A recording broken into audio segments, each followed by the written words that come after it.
मेरा नाम सागर है और आज मैं आप सभी को एक ऐसी सच्ची खौफनाक घटना के बारे में बताने जा रहा हूँ जिसे सुनकर हो सकता है आपका भी दिल अंदर से धड़कना बंद कर दे।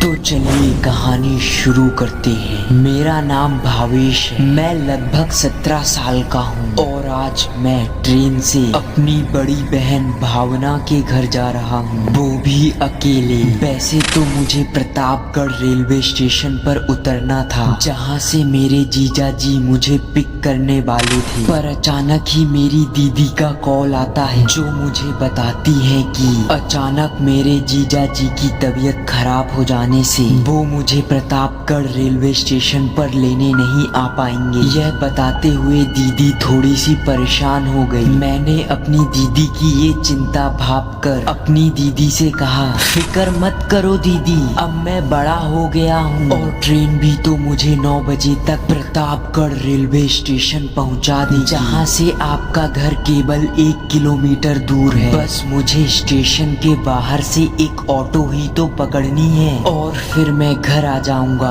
पर दीदी को अभी भी मेरी चिंता हो रही थी। तब दीदी मुझसे कहती है, भावेश, स्टेशन से घर तक का रास्ता काफी सुनसान और अंधेरों भरा है, तुम रुकना, मैं तुम्हें लेने आऊंगी। तब मैंने दीदी की बात को बीच में काटते हुए कहा, अगर दीदी आप यहाँ आ जाएंगी तो वहाँ जीजा जी का ख्याल कौन रखेगा, और प्रतीक तो अभी 1 साल का ही है, आप उसे लेकर इस ठंड में कहाँ कहाँ घूमेंगी, और वैसे भी 9 बजे ज्यादा रात नहीं होती है, और वैसे भी आज तो पूर्णिमा है, आप फिक्र मत करो। मेरे इतना अधिक आश्वासन देने के बाद आखिरकार दीदी मान ही गई। यूं तो ट्रेन को मुझे 9 बजे ही प्रतापगढ़ रेलवे स्टेशन पहुंचा देना था, पर ट्रेन की पटरियों पर कोई खराबी की वजह से ट्रेन लगभग 2 घंटे लेट हो गई और ट्रेन ने मुझे लगभग 11 बजे प्रतापगढ़ रेलवे स्टेशन पहुंचाया। तभी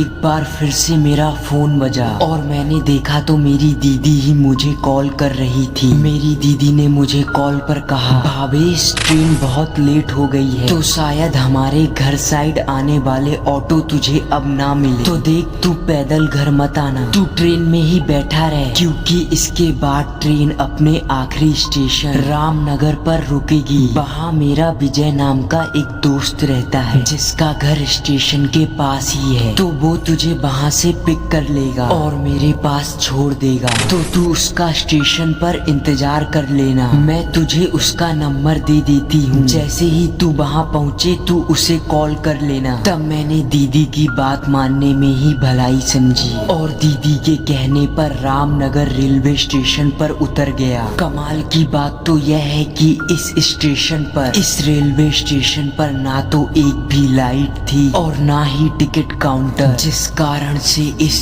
स्टेशन का दृश्य काफी डरावना लग रहा था। तभी मैंने तुरंत विजय भैया को कॉल किया और उन्हें अपने आने की सूचना दी। तब विजय भैया ने कहा, वो बस रास्ते में ही है। यह सुन के मेरे दिल को सुकून मिला और खुश होकर मैं पास की ही बेंच में बैठकर मोबाइल चलाने लगा। पर तभी अचानक रेलवे स्टेशन की पटरी पर मुझे एक महिला भागती हुई दिखाई दी, जो अचानक ही ट्रेन की पटरी पर गिर पड़ी और जोर जोर से बचाओ बचाओ चिल्लाने लगी। और जैसे ही मैं उस महिला को बचाने के लिए उसकी ओर आगे बढ़ा तो अचानक ही मैं किसी चीज से टकराकर गिर पड़ा, और जैसे ही मैं उठकर वापस उस महिला की ओर आगे बढ़ा तो मैं अचंभित रह गया, क्योंकि अब वहाँ कोई नहीं था। यह सब देखते ही मेरा दिमाग शून्य पड़ गया और एक बार फिर मैं वापस आकर उसी बेंच पर बैठ गया। तभी जैसे ही मैंने आसपास अपनी गर्दन घुमाई तो एक बार फिर मेरे दिल की धड़कन रुक गई, क्योंकि वह महिला मेरे बाजू वाली बेंच पर ही बैठी थी, जिसे देख मेरा कलेजा मुंह को आ गया। तभी वह महिला अचानक उठकर मेरी ओर आने लगी। जैसे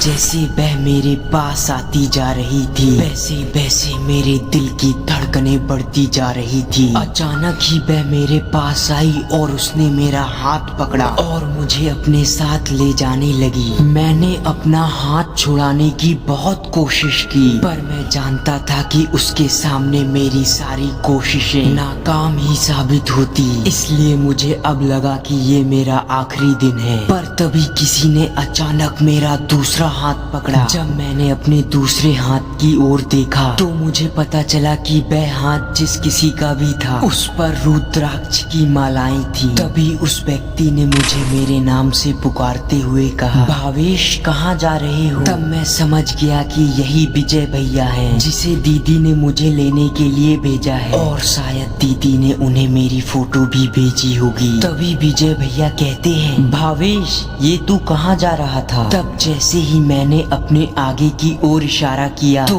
एक बार फिर मैं बहुत चक्का रह गया, क्योंकि अब मेरे सामने कोई नहीं था। तब मैं समझ गया कि अब भैया को ये सब बताने का कोई फायदा नहीं। तब मैंने अचानक ही सोचा, भला उस चुड़ैल ने विजय भैया के साथ कुछ क्यों नहीं किया। तब जैसे ही मैंने उनके गले की ओर देखा तो मुझे पता चला कि उन्होंने हनुमान जी का एक लॉकेट पहना हुआ है, जिसे देख मुझे समझने में देर नहीं लगी। भला जिसके साथ बजरंग बली हूँ उसका भूत और पिशाच क्या बिगाड़ सकते हैं। आज के लिए इतना ही, मिलते हैं नेक्स्ट